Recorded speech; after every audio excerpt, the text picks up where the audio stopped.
नमस्कार दोस्तों, gigabyte computer class के इस mathematics section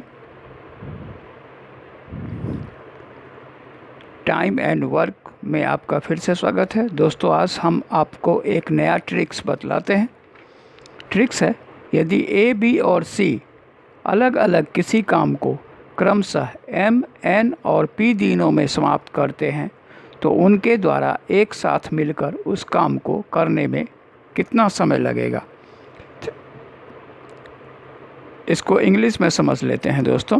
if A, B, C can finish a work in M N P days respectively, if all three work together, then in how many days they finish the work.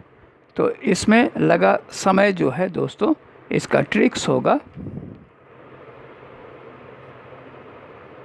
M into N into P by mn plus mp plus np। तो यही उन तीनों के द्वारा जो समय लगेगा वो यही समय होगा। अब हम अगला ट्रिक समझते हैं। अगला ट्रिक्स है दोस्तों, if three man finish a work in M days, और उसमें से कोई दो उस काम को एन डेज और पी डेज में समाप्त करता है तो तीसरा उसको कितने दिन में समाप्त करेगा। तो इसका ट्रिक्स है दोस्तों, इसका ट्रिक्स हम लोग समझ लेते हैं। इसका ट्रिक्स है m into N into P by N P minus M N minus M P. ये ट्रिक्स है। इस ट्रिक्स को लेकर के हम लोग आगे का वर्क करेंगे। अब इस पर बेस्ड एक सवाल है ए, बी और सी मिलकर 10 दिनों में कोई काम कर सकते हैं, एक काम को करते हैं। ए अकेला उसे 30 दिनों में और बी अकेला उसे 40 दिनों में करता है तो सी उसे कितने दिनों में पूरा करेगा। तो इसके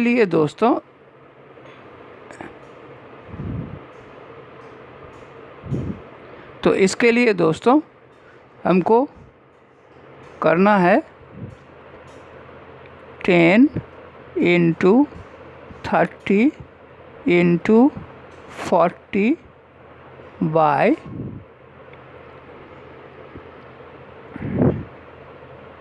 40 into 30 minus 30 into 10 minus 40 into 10। अब इसको आगे प्रोसेस करेंगे तो ये होगा 12,000 बाय 1200 माइनस 300 माइनस 400। अब ये बराबर हो गया 1200 बटा 500। ये 2 जीरो से ये 2 जीरो कट गया। अब हो गया 12,000 12,000 तो ये हो गया, कट गया, और ये 5 से किया तो ये हो गया 24 डेज। तो सी उस काम को 24 दिन में करेगा। इसको फिर से समझ लें। इस क्वेश्चन के अनुसार 10 × 30 × 40 बाय 40 × 30 माइनस 30 × 10 माइनस 40 × 10, ये बराबर हो गया 12,000 बट्टे 12,000 माइनस 300 माइनस 400, तो 12,000 बट्टे 500 कट करके हो गया 24 दिन। तो यहाँ तक हम लोग समझ गए। इस तरह से हम आगे के प्रॉब्लम को हम लोग सॉल्व करेंगे।